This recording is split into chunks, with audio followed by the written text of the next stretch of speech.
everyone, and welcome to your U9L5 notes. Today we will be solving compound inequalities, and that means by the end of the day you will be able to solve compound inequalities. Now before we do, let's quick talk about what it means to compound something. In chemistry, if something is a compound, that means you have two things put together. And in Spanish, we see these same roots coming out. Com or con means with, and pound or puesto means put. So if something is compounded, if something is compuesto, that means you put it with something else. Now, a compound inequality then is when you have an inequality put with another inequality. That is, two inequalities together form one compound inequality. So a compound inequality is two or more inequalities.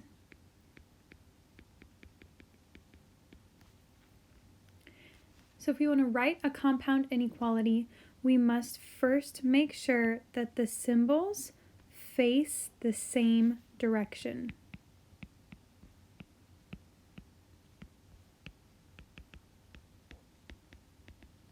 That is, do they point the same way? Do you have a less than followed by a less than, or a greater than followed by a greater than, or a less than or equal to followed by a less than, or a greater than followed by a greater than or equal to? As long as they're pointing the same way, that's what we want. So number one, we've got a problem here, you guys, because our inequalities are facing different directions. We've got a less than and we've got a greater than. It doesn't matter which direction we put them, we just need to make them both the same. So let's go ahead and flip this first one around. What if we had we want to flip this around. So we say 10 is greater than y. Now we can put them together in the same way. We say 10 is greater than y, and then we bring this guy down. And y is greater than or equal to -4. So we've got this half on this side, and we've got this half on this side. 10 is greater than y, and y is greater than -4. So that means y is between 10 and -4. That's our final answer. That is our solution. Go ahead and remember our process that we flipped one of these symbols around so they're facing the same direction.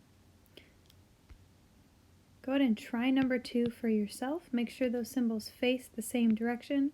Pause the video, do it by yourself, and we'll see what you come up with. Did you come up with 6 is greater than or equal to z is greater than or equal to 2? Or did you come up with 2 is less than or equal to z is less than or equal to 6? Because those are both right. Those will count. Now, how did I do this? Well, I could either flip our first one around to get 6 is greater than z, or I could flip our second inequality around and I could say 2 is less than or equal to z. And then you either decide, I want to put the less thans together, that's our second one, or I want to put our greater thans together. That gives us our first one. Now I have two visual aids for you.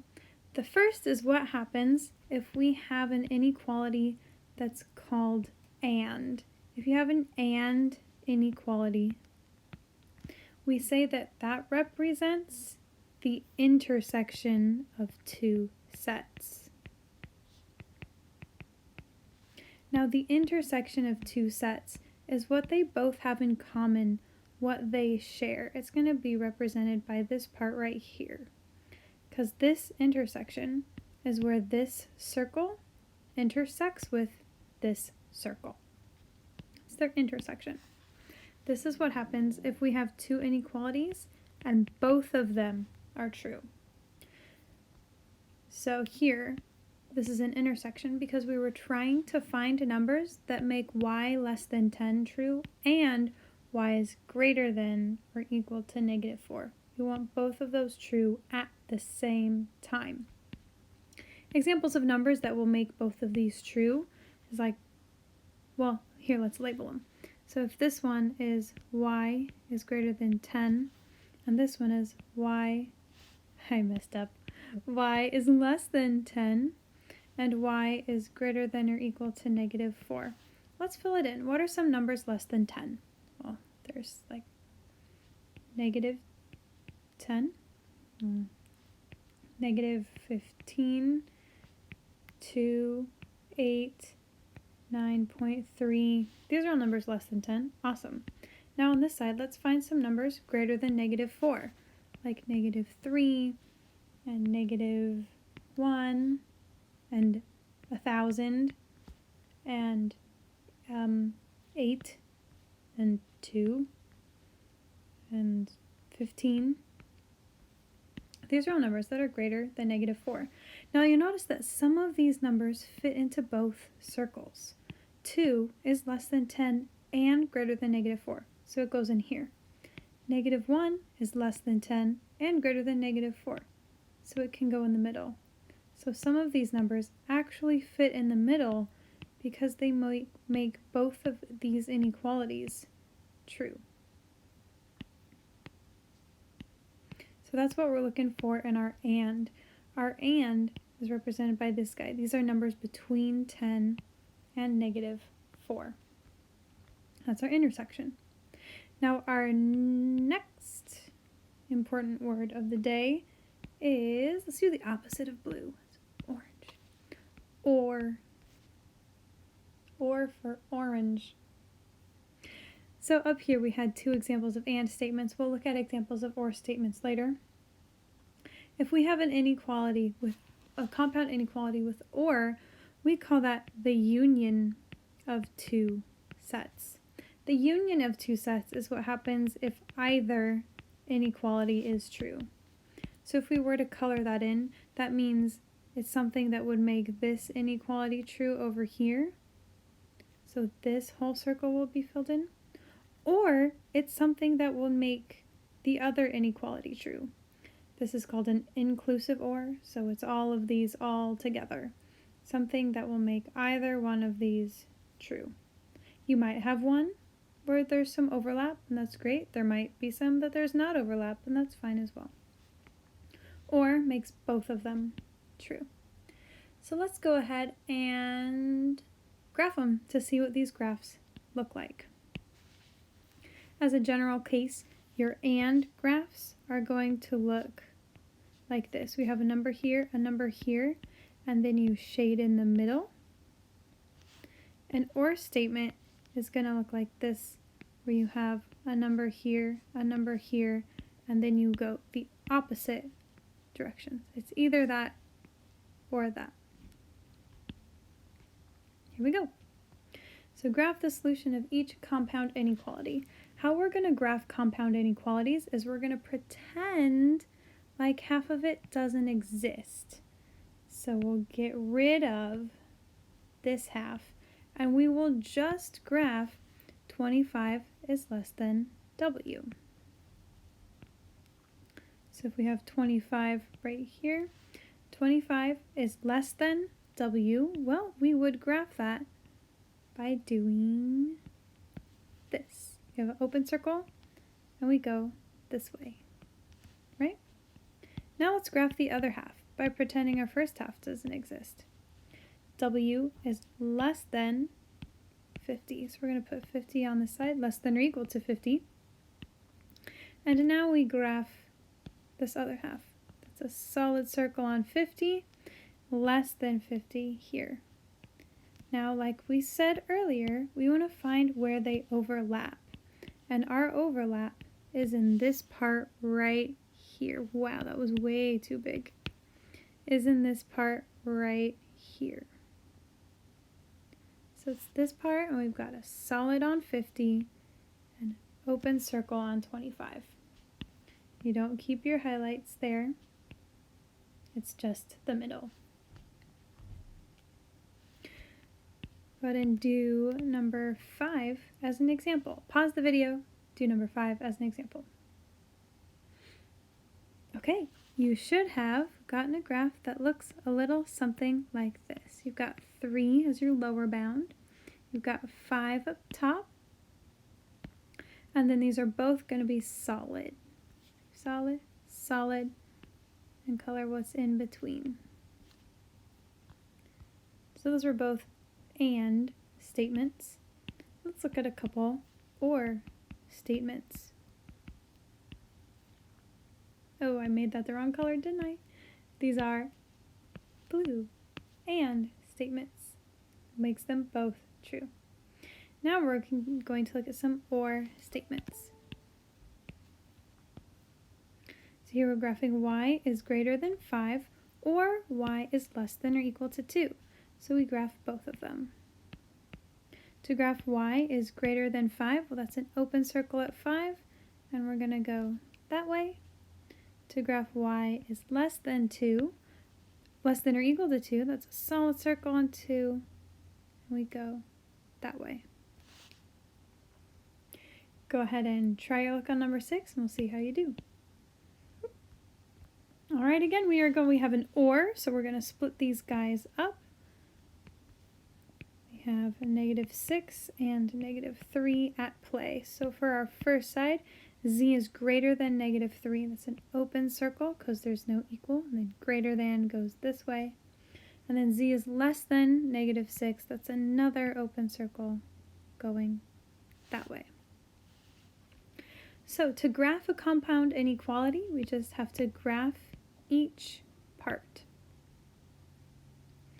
Now we're going to put all of our knowledge together. We are first going to solve each inequality, and then we're going to graph what we get. Remember, when you solve a compound inequality, you want to get this variable all by itself. So you want to undo what's happening to the variable. What's happening to our variable? That's right, there's a +1. So what's going to undo this +1? You're right. Let's undo a +1 with a -1. But remember, we need to do a -1 here and here as well. It's like we're solving this guy. Hold on, come here.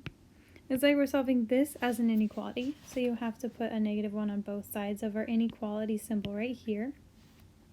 It's also like we're solving this inequality.